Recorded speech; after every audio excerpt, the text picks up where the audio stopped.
Hi, welcome. Welcome to our first session of our Life on Track TV and podcast series.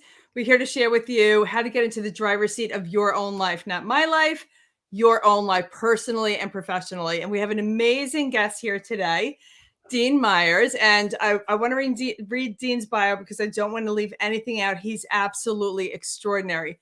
I'm Erin, your host. This is going to be phenomenal. This man is incredible. So here we go. Dean is a world-class executive who recently retired after a 34-year career with the Coca Cola Company. Now Dean is sharing deep insight and unique perspectives from his global experience in customer leadership, supply chain, operations, and business development. As an author, consultant, and keynote speaker, Dean has spoken to groups all over the world on the challenge of collaboration in a world that can be volatile, uncertain, complex, and full of ambiguity. Now, for the first time, Dean has captured the powerful 5 universal principles for winning in any environment. Consider this a secret code for the how we all seek, providing you with a unique set of tools that will become your own, leading to great success, prosperity, and happiness. To learn more or to contact Dean Myers, please visit his website, deanzmyersconsultant.com. And welcome. Welcome, Dean. I'm so excited that you're here. I'm thrilled. I'm thrilled already. What an introduction, Erin. Thank you. Well, what experience that you have. You have amazing experience and wisdom. And hearing you speak at that conference, that 3-day event that we were at, Sure. You were so inspirational. You poured into everybody. And I'm just so blessed to have you here today with all of us. So thank you. I ask every speaker the same question. And for years, I've asked every guest on all of my summits for years. It's all about the how and the why. How did you start doing what you're doing and why? What you're doing today. How did you get Sure. into it and why? Sure. Well, I would say in the last several years at Coca Cola, which I had a really remarkable career, I was very fortunate, a global career, met people from all over the world. I started seeing some thinking about how can we be just better. I was really frustrated that we could never go fast enough. Everything takes too long. Everything is so difficult. And I got to a point where I was leading large teams, and I could tell the frustration. And I started thinking about what is going on that everything is so slow. And I don't care if it's Coca Cola or any other company or a small business, things just take too long.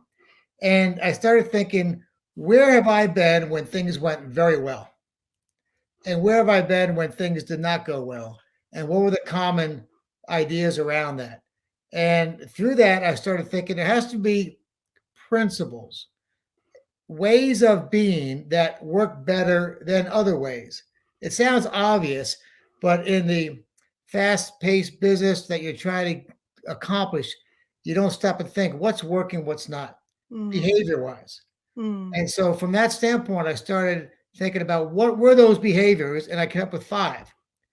And I started talking about these 5, and I started realizing that these 5, when I was true to them, great things happened.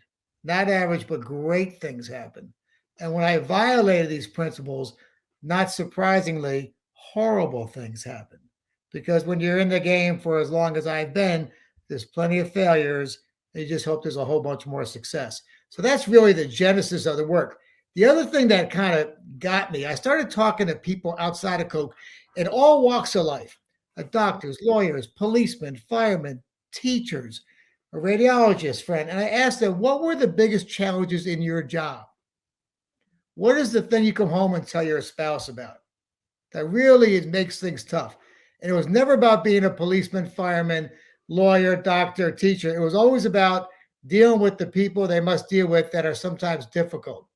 And I started thinking that's universal. Right. And how can I provide ways to make those relationships better? Because that's what is the sore spot for everyone, those tough relationships. The easy ones are easy. No one talks about those. So that's pretty much how I decided to speak about this. And surprisingly, the reaction was amazing. Surprising to me, really. I thought it was interesting. But like you said in the opening, I had 10 minutes of that session out in San Diego, and it matters to people. People can relate. And so that was exciting. So when I retired from Coke, I said, if I do this speaking, I'm never going to be the speaker that everybody's sitting there waiting for you to be done. Mm. I'm going to be that speaker that says, when you leave from this room, you will have new ideas to fix a problem you're thinking about today. So that's been my driving force and led to the book. And that's beautiful. And because you're so heart centered, and just from speaking with you there, in short clips that I had the opportunity to, you're so heart centered, and you really pour into people from the heart, and based on your wisdom, it's like you and your experience, you want to share with the world what you learned and what works to help Well, others. if you can help someone be more successful, is there anything better? Now that Right. lines in with one of my purposes. That is just me. I get a thrill out of solving problems and helping other people solve problems. Everybody has different skill set. I've always been able to take really complicated things where it seems like everything's going to get unglued and it's unbearable and unsolvable, and boil it down to a couple of things a person can do to move forward. Yeah. And everybody has different skills. That's what I do well. And so it's exciting for me. So I love the fact that I'm doing this and people care. Or else, quite frankly, I wouldn't do it because Oh, I don't need to do this. I mean, this is fun. It's enriching and allows me to learn along the way as well. and we're going to get into your book because I love your book, Boardroom Buddha. I love Yeah. this. And what I love about you also, Dean, is that so many people, they hold their cards close to their vest. It's like when you ask somebody for the ingredient for their turkey at Thanksgiving, and because it's so delicious, and they give you everything but the magic ingredient that makes it Yeah. different and delicious. Yeah. Like, I don't understand that. Like, give everything, that to people, like, because no people are the same. No two persons are going to make the turkey the same way, Yeah. even with that special ingredient. And I love that about you. That you share everything. You're not holding anything back. I've been So accused of that many times of being very direct and to the point. So guilty as charged. which is it's a blessing, and it's a beautiful thing. So with regard to the Boardroom Buddha, Yeah. and the subtitle is the 5 universal principles. I'm going to put this up here. Okay. The 5 universal principles to achieve greater success and happiness today. Yeah. Today. So people Yeah. don't even have to wait, right? Yes. You're watching this show, and you're going to walk away today learning so much more about how to become happier, happier, healthier, wealthier. And so let's talk about these 5 principles, and what about your book is universal. I Yeah. love this. Well, what I realized was that these principles, they work every time, no matter who you are. So we all come from different backgrounds and different challenges and different jobs and different families and different people. But it's truly universal. I have not found anyone in any vocation where this thing doesn't apply. Which is crazy, but it's true. The other thing that's universal, which I'm really proud about, which I wasn't thinking about this initially, the principles in the book and the principles that I teach with real life examples certainly can make your career and whatever you're trying to get done better. But I found it has real impact to your family and people who you love and people who are really most important to you, not your boss or your customer or your colleague, but go back to your family where the challenges are often much more unsolvable Hmm. with family. A lot more Hmm. emotion involved, a lot more stress. So I find there's a flip side of this, which is it's why it's not a business book. It's just a people book. Yeah. Yeah. So what are those 5 universal principles? Okay, so there are 5, and Sarah? that I'll go through them quickly. Okay, in a Okay. real summarized version. Thank you. And the book is quick too, but it has a lot of anecdotes and it's a story. Obviously, it's a parable.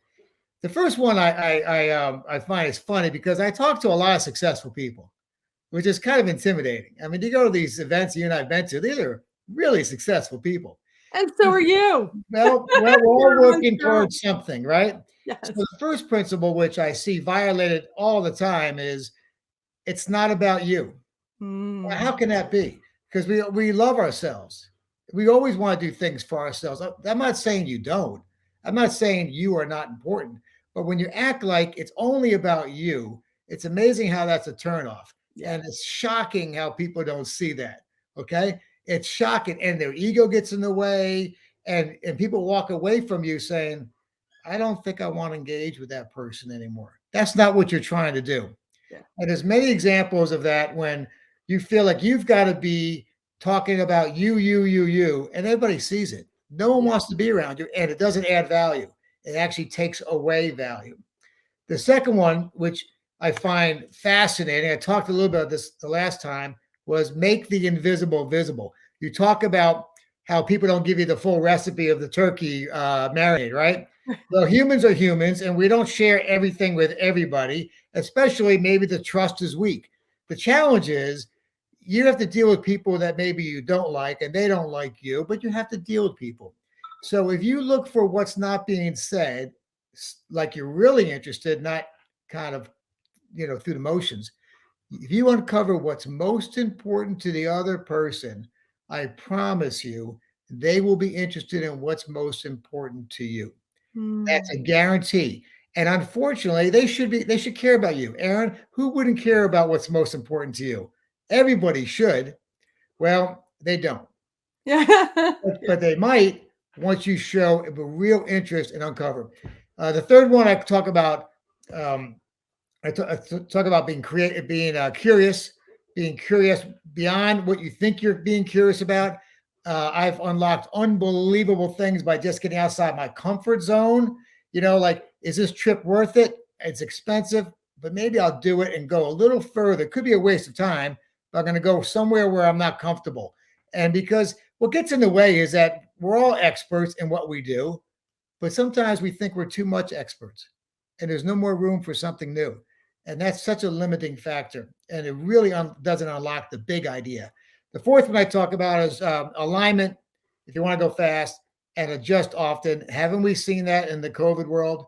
If you're not able to adjust with new news, new information, new people, you're going to be lost. Yeah. Well, you know what? I wrote this book about the 5 principles, and it published February before COVID was a word. And Yeah. it was crazy before COVID. Yeah. It was volatile. It was uncertain before COVID. Yeah. And then COVID showed up and things changed. So, alignment before action and adjust often. And the last one is about people. And it sounds, all right, about people. It sounds obvious. You will never, ever, ever win in whatever you're trying to do if you don't have the right people next to you. Period. Mhm. You can't Mhm. overcome the wrong people. And if you have wrong people in your lives, you got to think about what you're going to do. If you have wrong people in your business, business is too hard to carry people that shouldn't be carried. It sounds a little unkind, but if you're going to be successful, you have to be brutal on having the best talent around you. And it's shockingly, that's not the case wherever you go. Can you speak into that a little bit more? Like, Sure. you are the sum total of the 5 people that you're surrounded by, and Sure. that's personally and professionally, because including in the corporate world. Without doubt. So the idea, so I was at it's interesting key. I told you I was in Philadelphia this weekend for a wedding. We were at this really nice hotel downtown Philly, and it was snowing outside, so we didn't leave the hotel that much. So I realized, I've been traveling hotels my whole life. A lot of people in a hotel. There's a lot of people from all the different jobs, the front desk and the concierge and the bartender and the restaurant, a lot of people. And I got to know the manager a little bit, and they were challenged by having the right people and enough people. You've Right. heard that before. Sure. We started talking. I said, listen, her name was Audrey. I said, Audrey, do you realize your job has just changed? You're no longer the manager of this hotel. You are the chief people officer 24/7. If you're not recruiting the best talent, now you're short of talent now because of COVID or whatever, but so is everybody else. You have to be greedy. Your job, I would say half your job has to be networking to bring in the best talent in this hotel, because all this is a building with a bunch of rooms. If the people aren't up to it, you lose. And the people were very good, but they were short staffed, but the people were there were very good. So you have to be brutally aggressive and constantly recruiting team members so that your level's high. And if you Yeah. don't, you're going to fall behind. I believe that before COVID. I think in this world of people being choosy on where they work, a little more choices. It's essential today. Right, and it's important, first of all, even before COVID, like you said, there was distractions before COVID. Remember, I hosted a summit called Communicate Confidently at Home in the Workplace because so many people were just distracted. And the reason why I did this, honestly, because I heard for the last time that I wanted to hear that somebody followed a Pokemon into oncoming traffic. Remember that? Like on their cell phones, they were following the Pokemon thing on their cell Yeah. phone. I'm like, we're way too distracted. Nobody's communicating. There's no eye contact.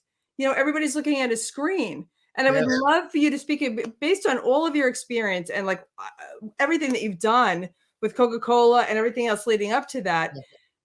Can you speak into the importance of that, even in the corporation, in the corporate world, in the workplace, no matter what it is? It could be a doctor's office, no matter what it is, the importance of communication, eye contact, and just having that interaction, as opposed to just do this and do that and look at this computer and go take care of this paperwork. Can you speak into the significance of that kind of communication? Sure. So I think the challenge of what you talk about has only gotten more difficult. Yeah. It's always been there. And it may not be your human nature to be a people person. That's okay. Everybody's got different skills. But only if you want to be successful, you have to invest time and energy in the people around you. It's shocking how people have in jobs and they don't even know anything about the people working for them. Treat people as humans. And there's a saying, people say, treat people how you want to be treated. I Yeah. say no. I say no. No, the I say golden no. rule right out the window. I did. I threw it out. Treat people how they want to be treated. Yeah. It's different. It Yeah. causes you to be this whole thing, and it Interesting. runs through the book. Is you have to get external. Yeah. You know what you know. Yeah. You know how good you are.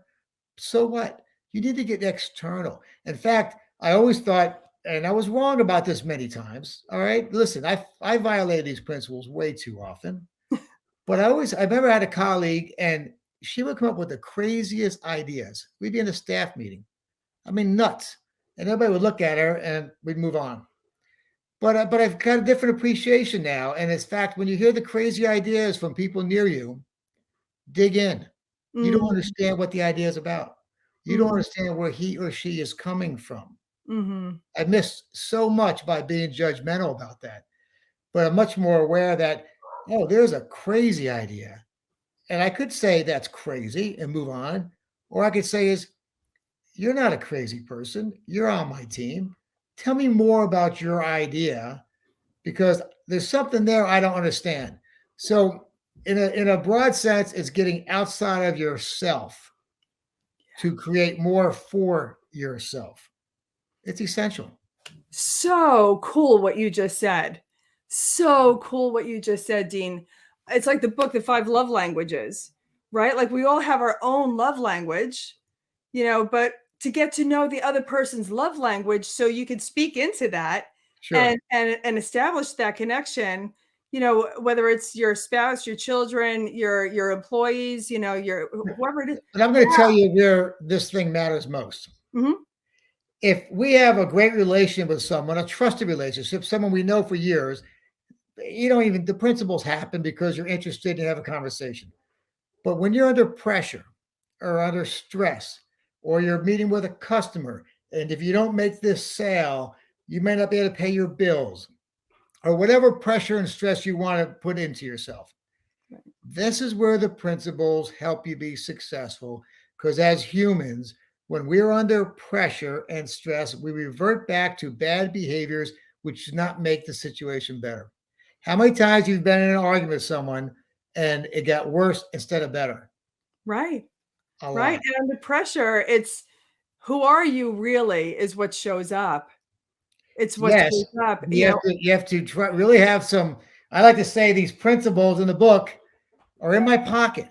They're right here, and I need them when I need them. Now I should be using them all the time, but under intense pressure or stress, or let's say another word, emotion, yeah. we don't make great decisions under emotion, and sometimes we have to. I think about with family.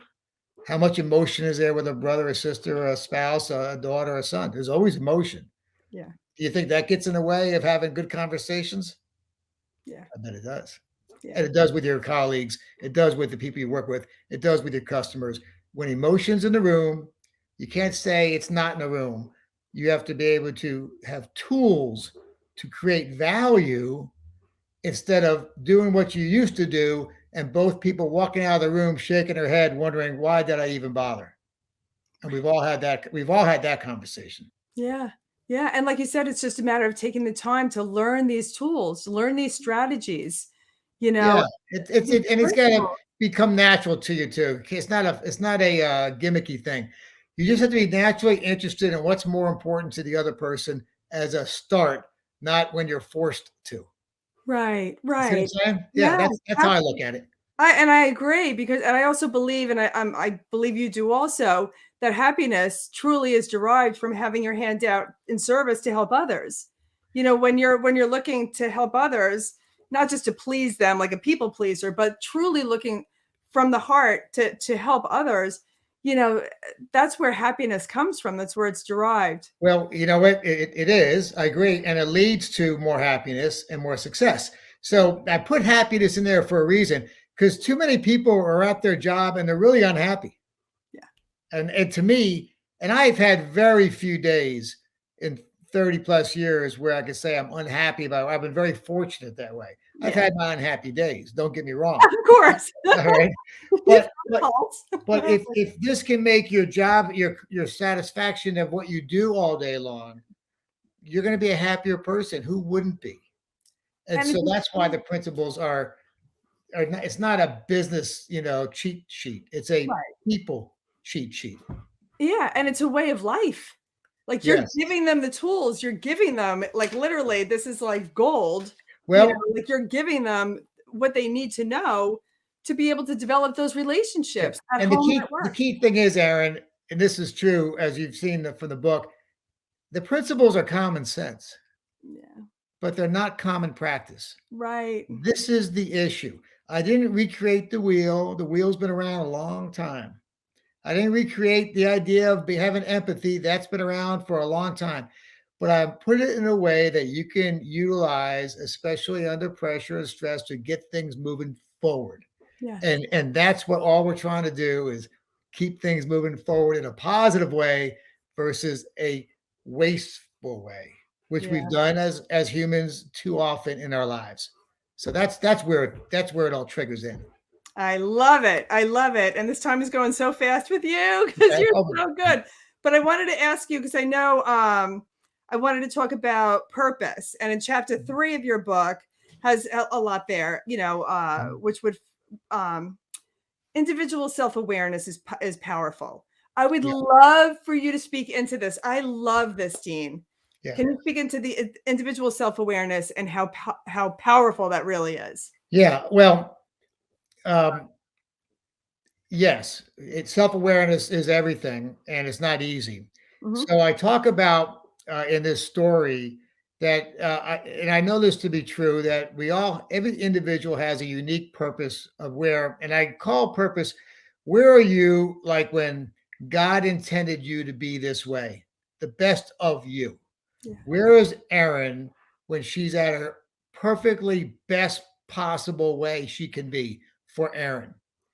And if you can name that, if you know what that is, that's helpful because you have a chance of being there more often.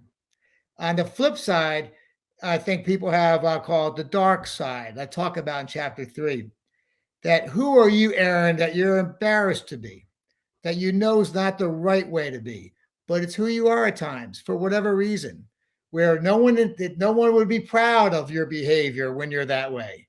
We all have those unique way of dealing with things. Well, Sure. if you knew what that was, there's a good chance when you felt yourself going down that road, you could pull back. Right, right. It's not right. But you have to be aware. Right. You have to be aware. Totally. I was going to memorize this. I do memorize. But I'm going to read it right anyway. So in self-awareness, this is some reflections after that chapter, and it's the only thing in the book that's from Buddha. Okay, there's nothing in here about Buddhism, but it's about more being thoughtful, right? Yes. This is from Buddha on page 45, And I say it's better to conquer yourself than to win 1,000 battles. Then the victory is yours. It cannot be taken from you, not by angels or by demons, heaven or hell. So self-awareness is a gift to yourself, Totally. and yet we don't always spend a lot of time there. Sometimes we don't like what we see because we're human. But I would encourage anyone to do some real work with friends to uncover this. Who are you when you're, and it's unique. It's not like I'm a happy person. Everybody can be Mhm. happy. Mhm. Who are you when you're at your really, really best, cooking with gas, really going strong? And Right. who are you like, what is, can you describe it? And then who are you when you're that person that you're not quite proud of? We all have, Right. Sure, of course, of course. but And name I believe also when you're just really comfortable, when you get to a point in life where you're just comfortable within your own skin, living by the golden rule, it. Okay. do unto others. But when you can just fully show up, when I got sick when I was 25 with the cancer, I learned so much in such a fast, short amount of time where it was a gift, Sure. with the non-Hodgkin's lymphoblastic lymphoma. But and there's times where you fall out of it and then you get back into it. But I learned that it's so important to just go through life, go through this planet, walk through this earth fully as myself. You know what I mean? Not trying to be better than who I am or compare myself to other people and personalize everything and just be me and wanting everybody else like to show up as the best version of themselves and wanting them to. Sure. There was a quote, I think it was a reel or a TikTok or whatever it was, but it was one of those things I was like, I love that. And it said, you can't compete with me because I want you to win too. You know what I mean? Like, so when you can go through life not competing with people, just be yourself. Just fully be yourself, leading from the heart, wanting everybody else to show up fully as themselves. Life gets to be fun. Like Yeah. life gets to be really cool. And it doesn't mean that we don't dip down into anger or, we get upset about things because life happens and life will throw us obstacles. But to apply the principles that you teach in your book, at home and at work is such a gift, and it helps people bounce back up again from the anger and from the resentment and all that other stuff, guilt and shame and all that negative stuff, back up into love and joy and peace. All that human stuff that gets Yes, in the way. but Yeah. there's people that live there for a lifetime, and it's a choice. And like based on what you teach, and what I do also, I just love this stuff. You don't have to stay there. You could literally like my norm is that love, joy, peace. Hmm. I'll Hmm. bounce down periodically because you're challenged by life, right? And then but I bounce back up really quickly because that's who I am. Yeah, I and I you don't stay can't there. you can't manufacture how you talk about it either. It's who you are. You can tell. Yeah. You can tell in Yeah. your voice. It's what you believe, and I'm sure even through this work you're doing now, which is fantastic, you're allowed yourself to live in that purpose more often, and that's what people really want. And that's your unique happiness. And everybody has their own unique Yeah. version of happiness, but I do think most people want to be happy more often, and they want to Absolutely. be successful in their terms more often. And when they're not successful and we're not as happy as they want to be, nothing else matters. So, we're all on the same path. And, it's tough out there. We don't work in a bubble. We have to rely on other people, and people sometimes we don't really like, and some people we don't want to work with, and some people that we'd rather shut the door on. That's the way it works. But you have to deal with people who are there, not who you want to. And I know my colleagues at Coke and other people, the frustration's real because Yeah. all they want to do is have a successful career, enjoy their day, and feel healthy and smart and grow. And too often, other people put barriers on them, and you can't control that. So you can control how you react to everything, and that's also part of the That's a opportunity. huge, huge point. And maybe it's relatable to people who see this, but I kind of think it is because we're all in the same space at some level. And again, what made it universal, the light bulb went up when my radiologist friend and my teacher friend and my policeman friend and my doctor friend all had the same problem at work. That's something there. There's something there. Maybe it's a universal problem of working with people. Yeah. Yeah. And you helped to solve that. And Well, I I can love only, it. hopefully I'm helpful. Based on People have based to on the apply it. Yeah, the Boardroom Buddha is here for you. I love it. I love it. I love it. I love it. So I know that you have a gift for the audience, for Yeah, the first sure. mention So that. I have my website is Dean Z Myers, Myers consulting. It's consulting. Oh, sorry. My Let me get bad. rid of that. I might have given you the wrong one, but it's Dean Z Myers, Myers consulting.com. And you can Google me and you can LinkedIn me. But go on my website. You'll see a little bit of my work on my website, and you can email me through there or hit me up on LinkedIn. And the first 10, I'll send you a note. And if I can help you in a follow-up call, you can always call me. I'm on LinkedIn. I like to help people. And I've got a little time every now and then. So first 10 people will connect, send you a book. If you have any questions about the book, I'm happy to help you with that too. This is perfect. This is so good. Thank you so much, All Gene. right, Erin, thank Thank you. you. Congratulations on your work here and bringing ideas and to a lot of people. And that's also right up your purpose alley, isn't it? Yes, it is. Yes, No, it is. I want to share all this with the world because everybody deserves to be happy. Everybody deserves to have that joy, an abundant life, sure. health, happiness, wealth. Everybody deserves to have an abundant life and having their life on track, not on my track, not on your track, on their God-given track, their life On their track. track in Yes, their version of it. That's yes, the beauty of it. yeah. Thank you so much for being here with us Thank you. today. Talk to you You soon. are fantastic. Thank you so much, Jean. All right. Absolutely. Bye. Absolutely. Thank you. Have a good day. So good. Wow. Oh my God. Dean is brilliant. We're incredibly fortunate to have had him here as a significant part of this Life on Track TV series, which is also a podcast. It's unbelievable. And you'll be able to see this episode on Apple TV, Amazon Prime, all those big online streaming channels, and also broken out into the podcast such as Spotify. So excited about this whole thing. And also on my social media and erinlay.tv, you'll be able to see Dean there as well.